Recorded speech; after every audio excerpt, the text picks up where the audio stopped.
Salam, salam, outsider. Débrief, Champions League, le débrief commence maintenant.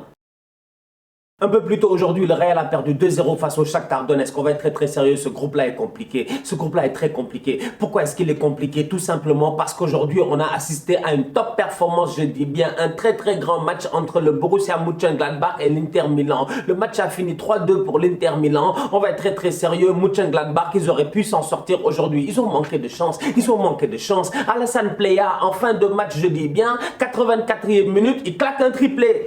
Il claque un triplé, la frappe elle est parfaite, tu as l'impression qu'il essaie de faire un centre ou quoi que ce soit, je ne sais pas, j'ai pas l'impression qu'il est fait exprès, mais la frappe elle est parfaite. Le problème il est simple, c'est que Embolo, quand on regarde au ralenti, il est hors jeu. Et donc du coup, vu que Embolo il est hors jeu, même s'il est hors jeu que du talon, tu vois que le gars il est sur la trajectoire du ballon. Et vu qu'il est sur la trajectoire du ballon, le gardien de but Handanovic ne peut pas plonger, il peut pas aller vers le ballon parce qu'il y a un joueur qui est devant lui. Donc du coup, je suis désolé pour les fans de Gladbach. Effectivement, aujourd'hui, en fin de match, leur coach, il est fâché. L'équipe, ils sont fâchés. Ils sont tous fâchés. Ils ont raison d'être frustrés parce qu'ils méritaient le point du match nul face à l'Inter. Mais malheureusement, le boy Embolo, il est hors jeu. Et là, réellement, la VAR a eu raison. Une fois n'est pas coutume, Antonio Conte ne change pas de système de jeu. Toujours le même 3-5-2. Antonio Conte ne veut pas changer, il ne veut pas switcher, il ne veut pas innover, il veut continuer avec les mêmes hommes, constamment avec le même système. Ok, d'accord. Aujourd'hui, il arrive, il s'en sort face à Gladbach. Pourquoi? Parce que Gladbach, au milieu de terrain, ils n'ont pas été bons. Franchement, ils n'ont pas été bons. Ils ont perdu la bataille du milieu de terrain.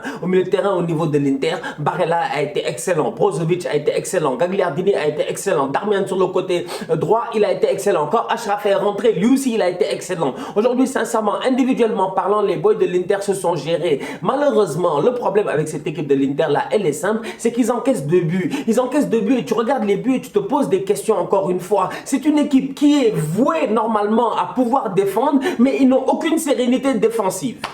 Franchement, l'Inter, moi, je les comprends pas. En Serie A, en ce moment, ça va, les gars, ils se gèrent. Ils arrivent en Ligue des Champions, ils n'arrêtent pas d'encaisser des buts. L'Inter encaisse énormément de buts. Alexis Sanchez qui perd un ballon dans les 35 mètres au milieu de terrain, c'est pas normal. Le gars doit avoir une prise de décision beaucoup plus rapide. Derrière, ces joueurs doivent réagir beaucoup plus vite. Mais le problème, c'est qu'avec un système 3-5-2, dès que les gars récupèrent le ballon, tes ailiers, ils sont partis. Tes ailiers, ils sont partis. Donc, du coup, tu as intérêt à ce qu'au milieu de terrain, les gars, ils soient justes. Et aujourd'hui, heureusement, comme j'ai dit tout à l'heure, les gars, ils ont été justes. Barella a été juste. Gagliardini a été juste. Brozovic a été juste. Et donc, du coup, pas beaucoup de pertes de balles de la part de l'Inter. Et donc, du coup, l'Inter sur contre, ils leur ont fait mal. Transition offensive rapide, contre-attaque. L'Inter a fait mal au Borussia Mönchengladbach aujourd'hui à travers un joueur, Romelu Lukaku. Il est en train de porter cette équipe-là cette saison. Il est juste sensationnel. Le but qu'il a mis. Aujourd'hui, Romelu Lukaku a mis un doublé, mais si tu regardes le deuxième but, la puissance que ça prend, en fait, c'est que du Lukaku. C'est normal, classique. Le gars, il utilise son corps, il fait opposition, il protège son ballon, il pousse avec le pied droit, il fait une frappe croisée qui est juste sensationnelle. Franchement, il n'y a rien à dire. S'il y a un joueur en ce moment qui se gère, c'est bien Lukaku. S'il y a un autre boy qui se gère pas à côté de lui, c'est bien Lautaro Martinez. Je suis désolé, encore une fois, Lautaro, il est sorti avant la fin du match. Lautaro, en ce moment, il est under the level. Il est under the level. Il y a un certain niveau, une certaine attente qu'on avait envers Lautaro Martinez. Moi, je pensais que Lautaro Martinez c'était terminé, la machine était lancée. Et bizarrement, voilà encore un autre enfant qui va finir peut-être par nous décevoir. Le boy, on s'attend à ce qu'il fasse top performance sur top performance. Et pourtant, Lautaro Martinez, on va être très sérieux. Depuis son transfert, soi-disant au Barça, etc., il y a 6 mois, il est devenu dans de scie. Moi, je ne sais pas comment expliquer ça. Il est en montagne russe. Il monte, il descend, il monte, il descend. On dirait des pulsions cardiovasculaires. C'est pas sérieux, franchement. Lautaro, gère-toi. Alassane Plea et Marcus Thuram, c'est un duo de feu. C'est un duo qui fonctionne en Ligue des Champions. Aujourd'hui, le pauvre Alassane Plea, il se voit de peu, je dis bien, refuser un triplé. Il aurait pu être à 5 buts en 5 journées. Du coup, sincèrement, soyons très sérieux. Cette dernière journée-là, elle promet. Pourquoi elle promet? Parce qu'il y a 2 finales. Il y a franchement 2 finales. Inter-Shakhtar, c'est la demi-finale, la dernière Europa League. 5-0 Inter. Je dis le Shakhtar, il joue cet Inter-là, il tape l'Inter. Le Shakhtar, il tape l'Inter. Franchement, j'aime bien l'Inter. Bonne chance à Antonio Conte. Mais quand je regarde cette équipe de l'Inter-là, je me dis, si tu as des gars qui réussissent à museler le Romelu Lukaku, tu peux t'en sortir. Aujourd'hui, Matthias Ginter, il n'a pas réussi à tenir face à Lukaku. D'un autre côté, soyons très sérieux. Autant Inter-Shakhtar, c'est une finale. Autant Real Borussia Mönchengladbach, c'est une finale. Parce qu'aujourd'hui, sincèrement, Thuram, Plea, face à cette défense du Real-là, j'ai déjà peur pour les Madrilènes. Voilà, j'ai déjà peur pour les Madrilènes. J'ai envie de leur dire, les gars, sincèrement, mardi prochain ou mercredi prochain, je sais pas, c'est quand le match, la semaine prochaine, n'allumez pas votre télé. Laissez tomber. Parce que les gars, là, ils vont vous fatiguer. Vous allez voir les boys courir. Vous n'êtes pas prêts. Marseille gagne 2-1 face à l'Olympiakos, doublé de Dimitri Payet, 2 pénaltys, franchement 2 pénaltys tirés de la même manière, 2 pénaltys très bien tirés. Dimitri Payet la première fois il a eu le gardien etc, mais la deuxième fois le gardien a failli l'avoir. C'est dommage, il n'a pas eu de chance le pauvre gardien de l'Olympiakos, mais derrière c'est qui en profite? C'est Marseille et ça fait plaisir. Enfin, je dis bien, enfin Marseille n'a pas mis un but, Marseille a mis 2 buts, déjà ça c'est important. Marseille n'a pas 0 points, Marseille a 3 points, ça c'est important. Et puis derrière le record, il reste à 13 défaites. Et puis ça suffit. Maintenant, derrière, je m'attends à ce que Marseille, la semaine prochaine, ils essaient d'aller faire un résultat à Manchester City. Ça risque d'être compliqué. Pourquoi ça risque d'être compliqué? Parce que qu'on le veuille ou non, l'Olympiakos, ils ont quand même leur destin en main.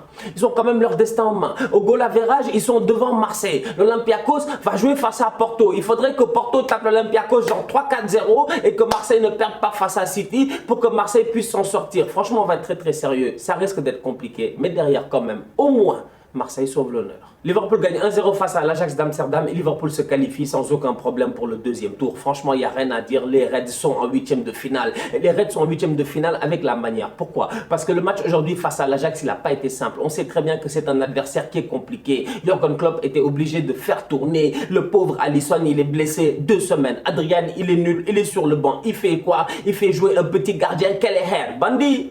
Franchement, ça veut dire que Klopp, c'est pas...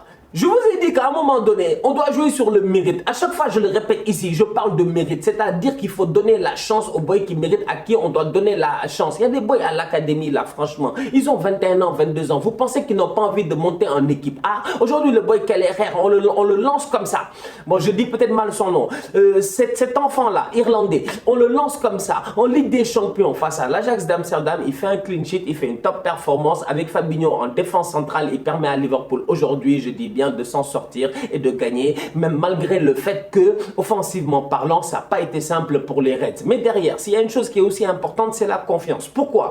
Parce que, autant offensivement, le match n'a pas été facile, défensivement, le match a été quand même serein, parce que le gardien de but, il s'en est sorti. Fabinho, encore une fois, il a fait une top performance, mais au milieu de terrain, ça m'intéresse. Le boy Curtis Jones, je vous en avais parlé la dernière fois. Je vous avais dit que voilà les bandits de Liverpool, voilà les vrais petits guerriers, en fait. Voilà des enfants qui ont faim. Des enfants, en fait, quand ils rentrent dans cette équipe-là, ils ont envie de performer. Curtis Jones, honnêtement, à chaque fois que je le vois jouer, il joue bien. Même si le match il est compliqué, le boy il s'en sort. Aujourd'hui, c'est lui qui marque et qui lui fait une passe. Neco Williams, c'est bon pour la confiance. Parce que Neco Williams, la dernière fois, il a créé un penalty de tocard.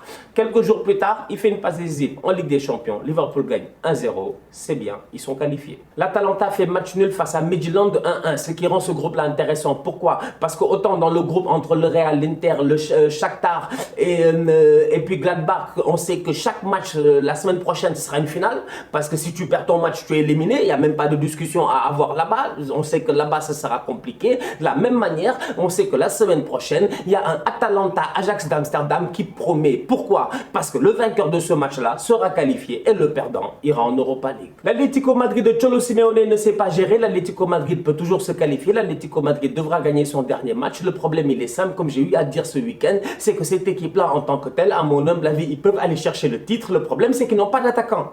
Ils n'ont pas d'attaquant. Ils n'ont pas d'attaquant eux aussi. Franchement, à Madrid, il y a des pénuries d'attaquants. Au Real, ils n'ont pas d'attaquant. À l'Atlético, le problème, c'est que les gars sont blessés. En ce moment, ils sont à l'infirmerie. Luis Suarez a le corona. Diego Costa, il est encore blessé. Tout ça pour dire que, pour le moment, à l'Atlético, si tu regardes bien, ce qui s'est passé aujourd'hui, c'est pas normal. Ils ont joué face au Bayern B. Ils devaient gagner. Normalement, ils devaient gagner. Ils ont fait match nul 1-1. L'Atlético ne sait pas gérer. Le boy, comment il s'appelle? Hans-Dieter Flick, il a lancé que des gamins sur le terrain. Et les gars de l'Atlético ont été incapable à un moment donné de doubler la mise jusqu'à ce que Thomas Müller est rentré sur le terrain pour claquer un penalty. Donc du coup, j'ai envie de dire que cette équipe de Cholo Simeone là, en toute honnêteté, je ne perds pas espoir parce que pour le moment, à mon humble avis, jusqu'à présent, elle reste quand même une des équipes les plus intéressantes en Espagne. Le problème, il est simple, c'est qu'offensivement parlant, tant que tu n'as pas encore récupéré Diego Costa et Luis Suarez, tu as en pénurie de buts. La famille, on se capte dès demain pour de nouveaux débriefs Ligue des Champions. D'ici là, on continue à liker, on continue à partager, on s'abonne, on s'abonne, on s'abonne. On est ensemble. Tous outsiders.